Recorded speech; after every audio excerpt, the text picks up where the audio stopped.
हाँ प्यारे बच्चों, आज फिर हम प्रश्नावली कक्षा 12 भौतिक विज्ञान पार्ट 2 वैद्युत चालन का वीडियो नंबर 8 लेके आया हूँ। इससे पहले हम आप लोगों को बता दिए थे प्रतिरोधों का संयोजन।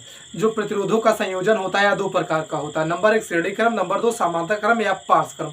तो इससे पहले वाले वीडियो नंबर 7 में मैंने श्रेणी क्रम को सॉल्व कर दिया हूँ। तो अब वीडियो नंबर 8 में आप लोगों को बताएंगे पार्श्व क्रम या समांतर क्रम। तो पार्श्व क्रम क्या होता है कि इनके प्रतिरोधों को समांतर क्रम में जोड़ा जाए। जैसे एक प्रतिरोध ए जोड़ गया, एक प्रतिरोध ए जोड़ गया, इसके ऊपर एक प्रतिरोध और जोड़ दिया गया, इसके ऊपर एक प्रतिरोध और जोड़ दिया गया, तो ये सारा आपका क्या कहलाता है?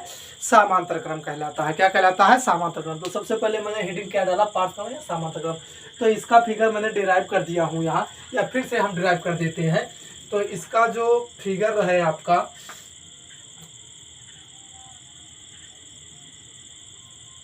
पहले चित्र बनाते हैं, इसी के हिसाब से इसका सारा डिफिनीशन, सारी व्याख्या हम आप लोगों को बता देंगे। तो इसका जो चित्र है, यही इसका चित्र है। तो यहाँ प्लस रहता है, यहाँ माइनस। ई क्या है आपका? सेल। सेल माने क्या होता है? बैटरी। और इसमें धारा क्या प्रवाहित हो रही है? आई एम्पियर की इसमें धारा प्रवाहित हो रही है। जो प्रतिरोध है R1, R2, R3, और इसका जो विभवांतर है वो समान है, जो वोल्टेज है वो समान रहेगा। और धाराएं इसमें I1, I2, I3, और धाराएं I1, I2 और I3 होंगी। तो सबसे पहले हम चलेंगे, लिखेंगे, आप लोग लिखिए पार्श्व क्रम या समांतर क्रम। लिखेंगे कि माना तीन प्रतिरोध, माना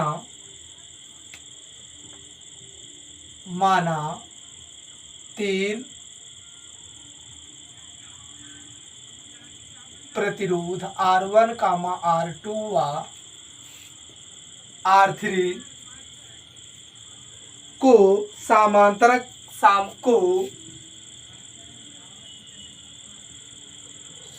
समांतर क्रम में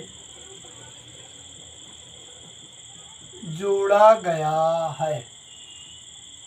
किसमें जोड़ा गया है? समांतर क्रम में जोड़ा गया है। सेल ई के द्वारा, और देखिए जो बैटरी है ई के द्वारा, इसमें धारा आई प्रवाहित हो रही है। तो लिखेंगे सेल ई के द्वारा इसमें आई एम्पियर की धारा प्रवाहित हो रही है।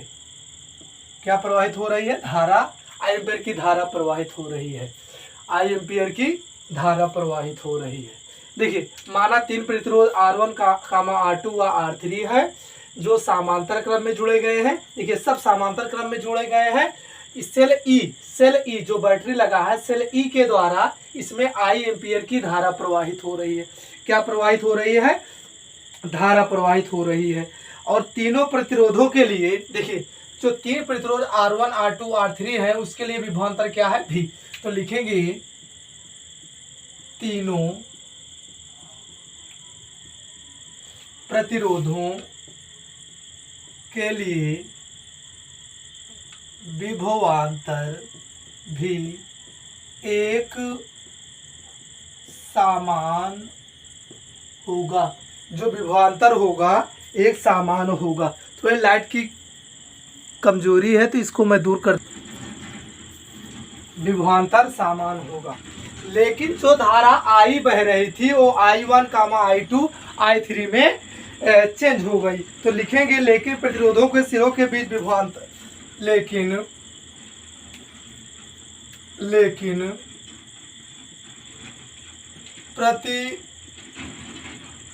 प्रतिरोधों के सिरों के बीच उत्पन्न धाराएं क्रमशः I1, I2 व I3 प्रवाहित हो रही है। इसमें जो धारा है वो I1 कामा I2 I3 प्रवाहित हो रही है। तब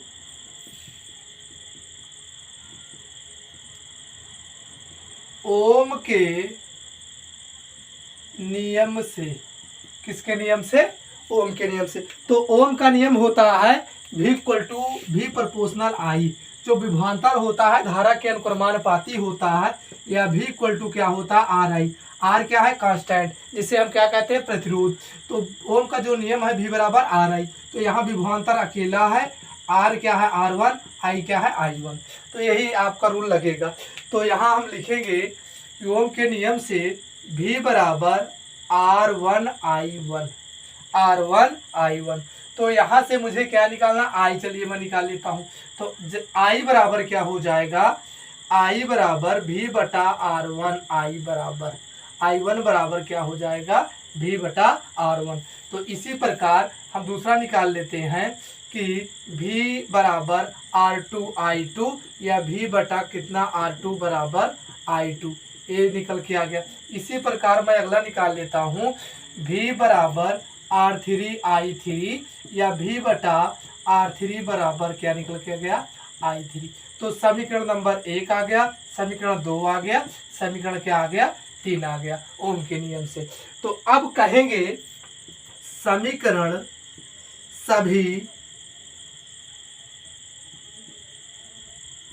सभी समीकरणों को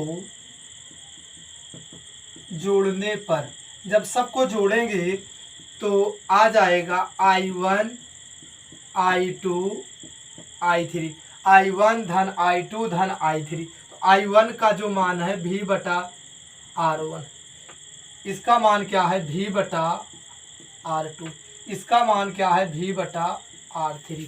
या जब भी कॉमन लेंगे तो 1 बटा R1, 1 बटा R2, 1 बटा R3।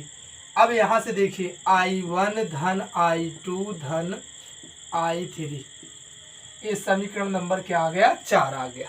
समीकरण नंबर क्या आ गया? 4 आ गया। उसके बाद हम लिखेंगे कि, तो यहाँ तक आप लोगों को कोई परेशानी नहीं होगी, कोई दिक्कत नहीं आया होगा। उसके बाद हम लिखेंगे कि देखिए जो बिंदु, यहाँ पे बिंदु बना दीजिए, बिंदु ऑफ ए, ये बिंदु ए है, ये बिंदु बी है, ये बिंदु ए है, ये बिंदु बी है। तो इसके नीचे आप लिखेंगे बिंदु ए व बी के बीच कुल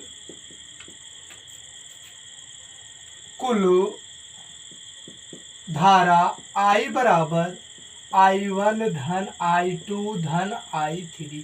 तो देखिए जो यहाँ I1 धन I2 धन I3, यहाँ I था, यहाँ आके तीनों चेंज हो गए I1 I2 I3 में। तो I बराबर I1 धन I2 धन I3, क्योंकि यहाँ से धारा अकेली आई, अकेली आने के बाद यहाँ धारा चेंज हो गया I1 में, I2 में, I3 में। तो इसलिए धारा I इक्वल हो जाएगा I1 धन I2 धन I3। तो अब इसको हम कहाँ यूज कर देंगे? समीकरण 4 से। तो लिखेंगे समीकरण 4 से। तो समीकरण 4 में I1 धन I2 धन I3 के स्थान क्या रख देंगे हम? I।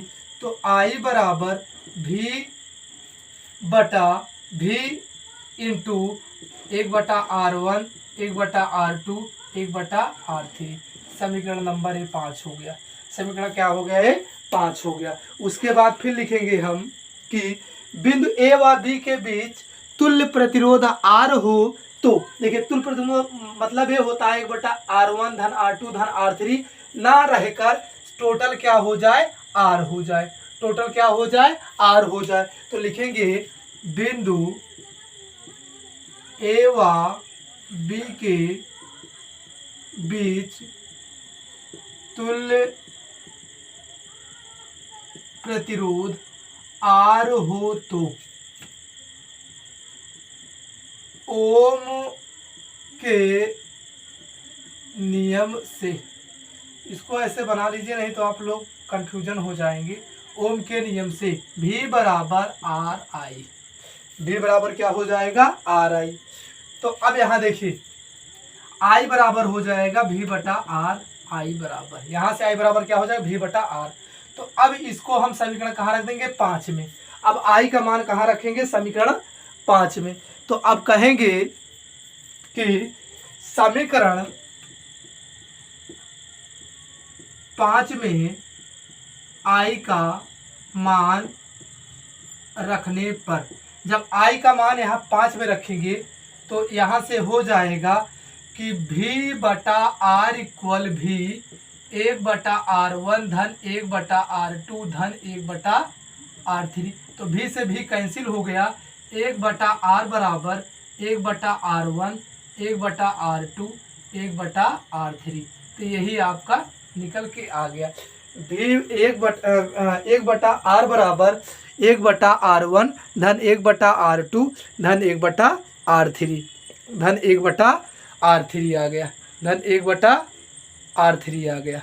तो आ गया आपका कि V से भी कैंसिल हो गया, तो 1/R1 1/R बराबर 1/R1 धन 1/R2 धन 1/R3 आ गया।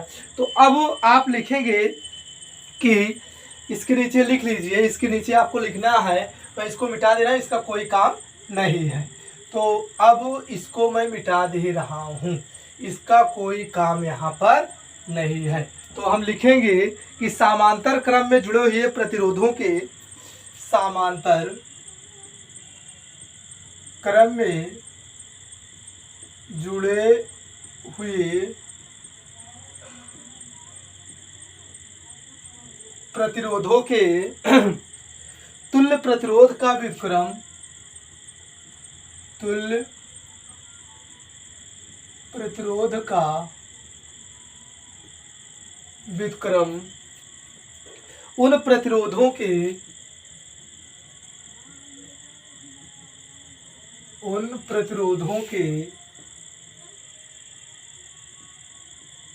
व्युत्क्रम उन प्रतिरोधों के व्युत्क्रमों के योग के बराबर होता है, योग के बराबर होता है। देखिए, समांतर क्रम में जुड़े हुए प्रतिरोधों के तुल्य प्रतिरोध का व्युत्क्रम, ये तुल्य प्रतिरोध का व्युत्क्रम उन प्रतिरोधों के व्युत्क्रमों के योग के बराबर होता है, उन प्रतिरोधों के योग के बराबर होता है, उन प्रतिरोधों के योग के बराबर होता है। तो आपका ये पाठ्यक्रम यानी समांतर क्रम प्रूफ हो गया। इसके बाद अगली हेडिंग में आपको डालूंगा, बताऊंगा कार्बन प्रतिरोध या वर्क्रोड। तो अब आपको वही पढ़ाया जाएगा।